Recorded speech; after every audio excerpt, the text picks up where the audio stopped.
ছাব্বিছৰ বিধানসভা নিৰ্বাচনৰ হটস্পট এতিয়া শিৱসাগৰ। গৰম হৈছে শিৱসাগৰৰ ৰাজনীতি।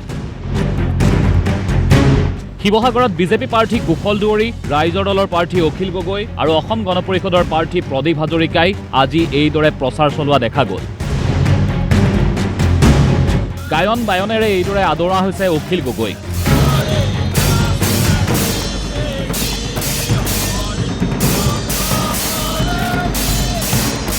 প্ৰচাৰ তুংগত তুলিছে বিজেপি প্ৰাৰ্থী কুশল দুৱৰীয়েও। সমান্তৰালকৈ অসম গণ পৰিষদৰ প্ৰাৰ্থী প্ৰদীপ হাজৰিকাও চলাইছে এইদৰে প্ৰচাৰ অভিযান। প্ৰচাৰৰ মাজতে পুনৰ অখিল গগৈৰ টাৰ্গেট কুশল দুৱৰী। ৬১জন মানুহক গুলিয়াই ডিঙি কাটি হত্যা কৰা মানুহ কুশল দুৱৰী। অসমৰ আটাইতকৈ ডাঙৰ হত্যাকাৰী কুশল দুৱৰী। অখিলে ক'লে ৫০,০০০ ভোটৰ ব্যৱধানত এইবাৰ তেওঁ জয়ী হ'ব। তেওঁ মোৰ হাতত থকা তালিকা অনুসৰি ৬১জন মানুহক গুলিয়াই মাৰিছে বা ডিঙি কাটি মাৰিছে। তেওঁ অসমৰ আটাইতকৈ ডাঙৰ হত্যাকাৰী। তো গতিকে এই অঞ্চলটো মই আজি যলৈ আহিছোঁ, এই অঞ্চলটোতো তেওঁ মানুহ মাৰিছে। তো মোৰ হাতত দিয়া তালিকা অনুসৰি এজন জ্যেষ্ঠ সাংবাদিকে মোৰ হাতত দিয়া তালিকা অনুসৰি ৬১জনৰ নাম আছে আৰু সেইটো ১০০জনৰ ওপৰত হ'ব। অসমৰ আটাইতকৈ ডাঙৰ হত্যাকাৰীজনক আমাৰ শিৱসাগৰৰ নিচিনা ইমান ডাঙৰ সমষ্টিতটো কেতিয়াও ভোট দি নিজিকায়। ইমান এটা ঐতিহ্যপূৰ্ণ সমষ্টিত মানুহে কেতিয়াও ভোট নিদিয়ে। ইয়াৰ মানুহবিলাক বিবেকেৰে পৰিচালিত মানুহ, মই জেলত থাকোঁতে জিকোৱা মানুহ। গতিকে ইয়াৰ মানুহবিলাকে কোনোপধ্যে এনেকুৱা বিজেপিৰ যিজন প্ৰাৰ্থী তেওঁক লৈ সন্তুষ্ট নহয়। এই হাজৰিকা তেওঁ জয়ন্ত হাজৰিকা বা কুশল দুৱৰী মানুহ হিচাপেতো আজি বিধান ৰচনা কৰিবৰ কাৰণেতো তেওঁ কোনো ক্ষমতাই নাই। ইংৰাজীত গৰুৰ বিষয়ে ৰচনা এখনো চাগে লিখিব নোৱাৰিব। তো দ্বিতীয় কথাটো হ'ল যে তেওঁ অসমৰ আটাইতকৈ বেছি মানুহ মৰা হত্যাকাৰী। মোৰ হাততে ৬১জন মানুহৰ লিষ্ট আছে। গতিকে সেই মানুহজনক কোনো মানুহে ভোট দিব কওক, কোনো বিবেকবান, জনা শুনা, শিক্ষিত, সচেতন মানুহে কুশল দুৱৰী বা জয়ন্ত হাজৰিকাক ভোট নিদিয়ে। যোৱাবাৰ ১৪,৭০০মান ভোটত জয়ী হৈছিলোঁ।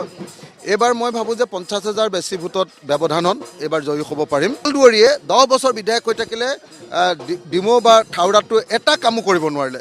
গতিকে যি কাম কৰিব পাৰে, যি মাত পাতিব পাৰে, তেওঁক ভোট নিদি নিমাতি কইনা একো মাত পাতিব নোৱাৰা আৰু অকল টকা খাবৰ কাৰণে, মানুহ মাৰিবৰ কাৰণে, মানুহক অত্যাচাৰ কৰা মানুহ এটা কোনে ভোট দিব?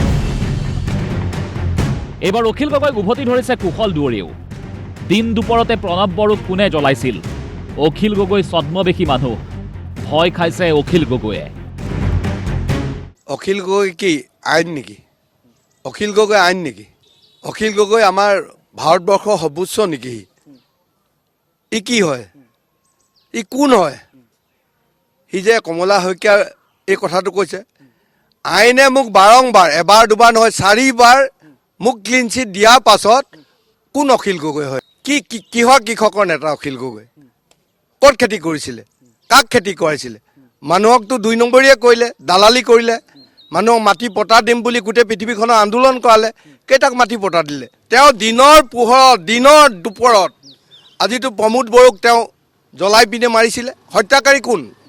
হত্যাকাৰীটো অখিল গগৈ হয়। আজি কিমান নবালিকাক ধৰ্ষণ কৰিলে? আজিতো প্ৰত্যেকজনে কৈ আছে। কেনেকুৱা মানুহ? আজি অসমৰ ৰাইজে তেওঁক চিনি পাবলৈ বাকী থকা নাই। তেওঁ নিজৰ পত্নীও কৈছে যে তুমি এই কি কয়, কি এগৰাকী আমাৰ মৰিয়নিৰ পৰা খেলিছে জ্ঞানশ্ৰী বোলে তুমি কাষৰ চকীত বহিব নোৱাৰিবা। কেলৈ কৈছে? তেওঁ পত্নীয়ে সাংবাদিকৰ আগত কৈছে তুমি জ্ঞানশ্ৰী কাষত চিটত তুমি বহিব নোৱাৰিবা। ইয়াৰ অৰ্থ কি? নিৰ্বাচনত তেওঁ যোৱা দিনত কি কৰিলে আৰু ভৱিষ্যত দিনত কি কৰিব তাক পৰিকল্পনা কৰি ৰাইজক কৈ পিনে ৰাইজৰ পৰা ভোট বিচাৰে। কিন্তু এজন বেলেগ মানুহ, কাৰণ এজন ছদ্মবেশী মানুহ আৰু শিৱসাগৰ মানুহ নহয় এজন। তেওঁ ভয় খাইছে এইবাৰ। প্ৰথমে তেওঁ বহুত চেষ্টা কৰিছিলে যে কুশল দুৱৰীয়ে টিকেটটো নাপাওক। তাৰ কাৰণে বহুত কিবা কিবি কৰিলে, তেওঁ ৰাখিব নোৱাৰিলে। তেওঁ আচলতে নিৰ্বাচনী প্ৰচাৰ তেওঁ কি কৰিব সেইখিনি কথা ক'ব লাগে, কিন্তু তেওঁ কুশল দুৱৰীক ব্যক্তিগতভাৱে আক্ৰমণ কৰি নিৰ্বাচনী যুঁজখন তেওঁ পাৰ হ'ব বিচাৰিছে। শিৱসাগৰ ৰাইজে মোক ভালকৈ চিনি পায়। কুশল এৰিয়া অখিল গগৈ মোক চিনাকি কৰি দিয়াৰ এতিয়া কোনো প্ৰয়োজন নাই। অখিল গগৈ যিমানেই মোক মানে ব্যক্তিগতভাৱে আক্ৰমণ কৰিছে সিমানেই অখিল গগৈ দলত গৰাখহনীয়া আৰম্ভ হৈছে। ময়ে যিবিলাক কথা নাজানো, যদি তেওঁ এইবিলাক কথা জানে সেইজন মোৰ হৈ হয়তো তেওঁ এইবিলাক কাম কৰিছিলে মোক বদনাম কৰিবৰ কাৰণে। বাকীটো আন একো হ'ব নোৱাৰে, কাৰণ মই তেওঁ যিবিলাক কথা কৈ আছে সেইবিলাক জেগাও চিনি নাপাওঁ, মানুহকো চিনি নাপাওঁ। গতিকে তেনেকুৱা ধৰণৰ কিছু সাধু কথা তেওঁ কৈ আছে। তেওঁ দদায়েকৰ ঘৰত গাহৰি মাৰি খালোঁ বুলি কৈছে গুলীয়াই। তেওঁ দদায়েকৰ ঘৰ ক'ত আছে? কোনজন দদায়েক? প্ৰমাণ আছে নি তেওঁৰ হাতত? কেইটকলৰ কিবা তথ্য আছে নি? তথ্যবিহীনভাৱে কোনোবাই এনেকুৱা কথা ক'ব নোৱাৰে নহয়। আৰু এনেকৈ ধৰি কোনোবা এজন মানুহ এই মুক্ত আকাশৰ তলত ঘূৰি ফুৰিব পাৰে নেকি? প্ৰচাৰ অভিযানতে অখিল গগৈয়ে কটাক্ষ কৰিলে অসম গণ পৰিষদৰ প্ৰাৰ্থী প্ৰদীপ হাজৰিকাক। অখিলে কৈছে সমষ্টি কাঢ়ি ল'লে প্ৰদীপ দাৰ মাত নোলাল। প্ৰদীপ দা দুৰ্বল, আত্মসমৰ্পণ কৰা মানুহ। অখিলৰ এই মন্তব্যৰ প্ৰতিক্ৰিয়া দিবলৈ গৈ প্ৰদীপ হাজৰিকাই ক'লে কটনৰ পৰা ভাল প্ৰডাক্ট ওলায়। কটন শিৱসাগৰৰ মান সন্মানৰ কথা চিন্তা কৰক অখিল গগৈয়ে। প্ৰদীপ দাই নিজৰ সমষ্টিকে কাহানী বাই হেৰুৱাই পেলালে। তেওঁ এষাৰো মাত নিদিলে। গতিকে মানুহবিলাক তেওঁৰ ওপৰত ক্ষুণ্ণ। প্ৰদীপ হাজৰিকা দাদাৰ সমষ্টিটো কাঢ়ি ল'লে। এইবাৰ তেওঁক প্ৰথমতে টিকেট দিলে, তাৰপিছত আকৌ বিজেপিয়ে কাঢ়ি ল'লে। গতিকে প্ৰদীপ দাৰ যিটো দুৰ্বল ভূমিকা, সেই দুৰ্বল ভূমিকাটোৱে ইয়াতে আঞ্চলিকতাবাদী শক্তিৰ মানুহখিনিক সাংঘাতিক ধৰণে ক্ষুণ্ণ কৰিছে, ক্ষুব্ধ কৰিছে। আৰু এজেপিৰ প্ৰদীপ দাৰ একেবাৰে যিধৰণে চাৰেণ্ডাৰ কৰি দিলে, আত্মসমৰ্পণ কৰি দিলে, গতিকে প্ৰদীপ দাৰ লগত থাকিবলৈ মন কৰা নাই। অখিল গগৈ আচলতে মই জনামতে তেওঁ কটন কলেজৰ পৰা পাছ কৰিছে। আৰু কটন কলেজখন একচুৱেলি অসমৰ এখন প্ৰিমিয়াৰ কলেজ, আৰু যিখন মানে আচলতে তাৰ পৰা যিমানবিলাক প্ৰডাক্ট ওলাইছে এইবিলাকেই অসম বা ভাৰতবৰ্ষৰ বিভিন্ন জেগাত খুব ভাল ভাল পদত থাকি পেলাই সুন্দৰকৈ সেৱা আগবঢ়াইছে।